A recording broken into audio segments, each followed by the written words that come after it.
Canada, the home country of multiculturalism. We traveled to Toronto in Canada to explore how minority cultures experience Canadian multiculturalism.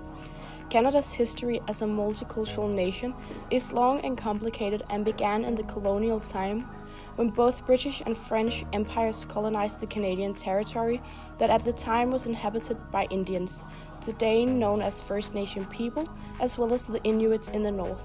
The country was made into a bilingual state in 1969 to calm the francophonic minority. Ever since, Canada has done a lot to recognize both the Indigenous population and the ethnic diversity of the nation, which was demonstrated by the government's initiative to create the Multiculturalism Act of 1971.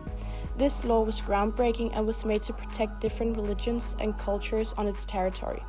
While on our journey, we spoke to a Turkish-Canadian student on how she experiences multiculturalism in Canada. Both Canadian and Turkish, but I feel I'm more Canadian than Turkish because I was born in Canada and I was raised, and I barely go to Turkey, maybe once every 4 years. We also asked Asia whether or not she has been able to maintain both the Turkish and the Canadian culture in her life. Just recently, because I went to Turkey, I learned Turkish fluently. But other than that, yeah, I know a little bit about my culture, not too much. There's still moments where my Canadian culture kind of like interferes with my Turkish culture and it's all messy, but at the end, it's both. It works. On our trip, we visited areas in Toronto that mainly housed minorities such as Chinatown, Little Italy, and Koreatown to see if they also felt as though they had a hyphenated identity. St. Patrick's Station. Doors will open on the left. We noticed that there was a general feeling among many of the people who belong to minorities that they feel like they're a part of the majority culture since they see themselves as Canadians, and that the community between Canadians is more important than the community within a religious or cultural group. A lot of the minorities we spoke to describe being Canadian as having a set of common values that all Canadians have, and it's these values that makes you Canadian. Not the color of your skin nor your religious faith, but your faith in the Canadian society. When someone asks me where I'm from, I say I'm Canadian. Because you become Canadian, you become one culture, because everyone's the same. It doesn't matter what color or race you are.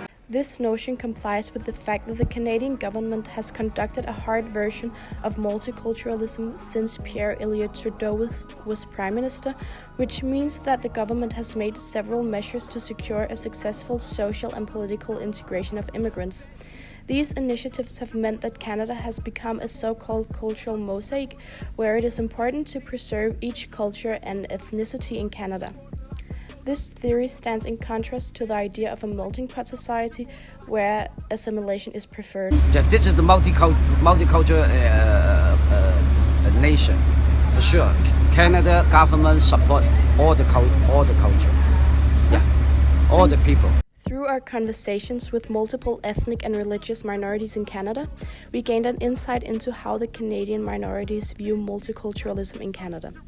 We discovered that many minorities believe that multiculturalism has been successful in Canada because they have been allowed to maintain their cultural and religious background, which has led to Canada being one of the most ethnically diverse countries in the world.